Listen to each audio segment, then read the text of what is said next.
राम से मिलावे, सतगुरु मोराया राम से मिलावे, सतगुरु मोराया राम से मिलावे।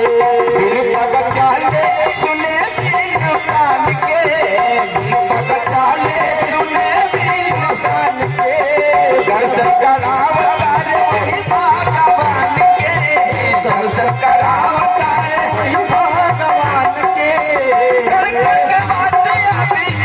करके बातें अभी नाच के लखावे, सतगुरु मोराया राम से मिलावे, सतगुरु मोराया राम से मिलावे।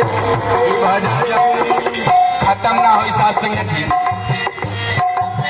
लेकिन हम निकाल बनी जा बर बधू के आशीर्वाद देवे आप लोग आयल बनी जा। देखिए सबके ध्यान है फोटो चल गई बस साथ संगत जी, ये मिस्टेक बा, ये मिस्टेक बा कि ओरिजिनल बात सुनत नहीं जा। ए जब बचलो से कोनो फायदा, एगो बहन की दरवाजा पर खड़ा होके अपना सास के घंटा से कही बात कहत रही जनतन का, अंदर आओ बाहर जाओ, अंदर आओ बाहर जाओ। एगो बगल के बहन जी गली के बहन जी बताई है बूढ़ी सास के ये घंटा से परेशान कैले बनी, अंदर आओ बाहर जाओ कैले बनी, का चक्कर बा?